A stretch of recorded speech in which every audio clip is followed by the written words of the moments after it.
శ్రీ సాయిరామ్ 19వ సంవత్సరం సనాతన శారదులు భగవాన్ శ్రీ సత్యసాయి బాబా వారి ఉపన్యాసములు కొంత భాగం తెలుసుకుందాం. సాయిరామ్. నేనే పరమాత్మయని విషయాన్ని తెలియక ప్రయత్నం చేస్తే చాలా ప్రమాదం వస్తుంది. విషయం తెలియాలి, ఆచరించాలి.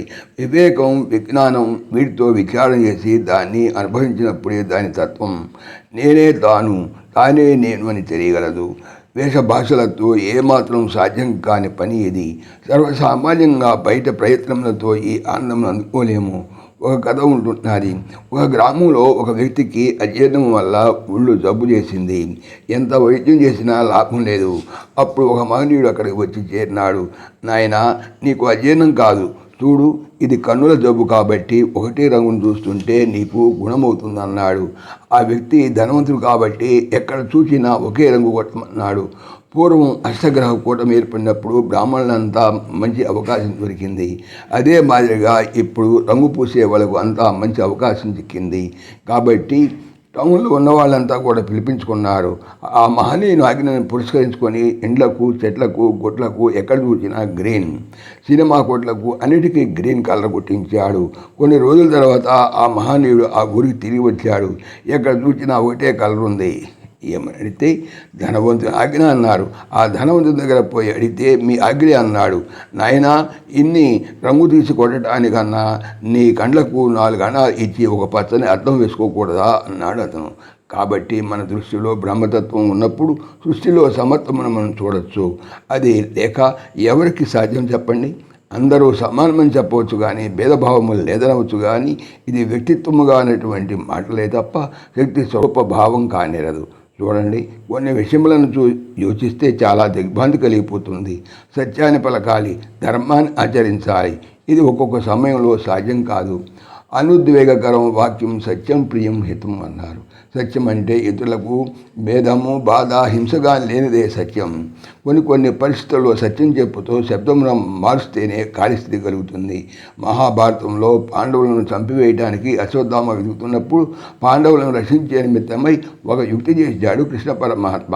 దుర్వాసుని దగ్గర తీసుకొని పోయి వాళ్ళను దాచి కాపాడమని చెప్పాడు. దానికి దుర్వాసు కాపాడుతూ కానీ ఎవరైనా వచ్చి అడిగితే నేను సత్యమే చెప్తానన్నాడు. అప్పుడు కృష్ణుడు సత్యమే చెప్పు కానీ కొంచెం శబ్దం, స్వరం మార్చు, అది చాలు అన్నాడు. అట్లాగే దుర్వాసుడు పాండవులను తన పీఠం కింద పెట్టి తాను పైన కూర్చున్నాడు. అశ్వత్థామ వచ్చాడు. దుర్వాసుని కోపం చాలా ప్రసిద్ధమైనది. ఆయన దగ్గర అడగటానికి భయం ఏమి శాపం ఇస్తాడో, ఏమి బాధ పెడతాడో అని భయం.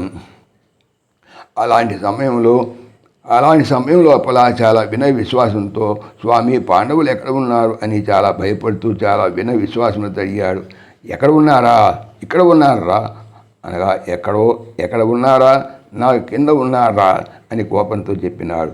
అప్పుడు ఇంకా నిలిస్తే తనకేమి శాపం ఇస్తాడో ఏమో అని అక్కడి నుంచి పరిగెత్తాడు.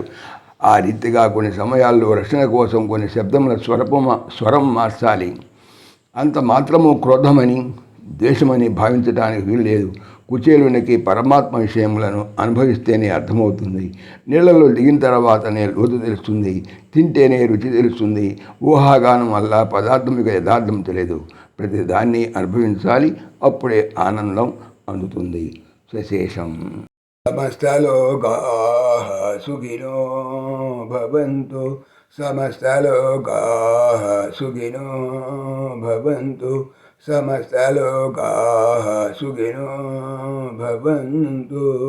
ఓం శాంతి శాంతి శాంతి. जय बोलो भगवान श्री सत्य साई बाबा जी की जय.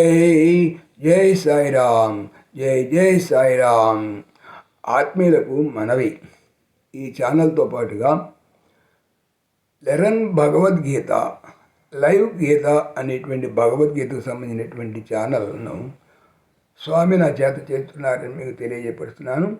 దీనికి సంబంధించినటువంటి లింకు డిస్క్రిప్షన్లో చూడవచ్చు. సాయిరామ్.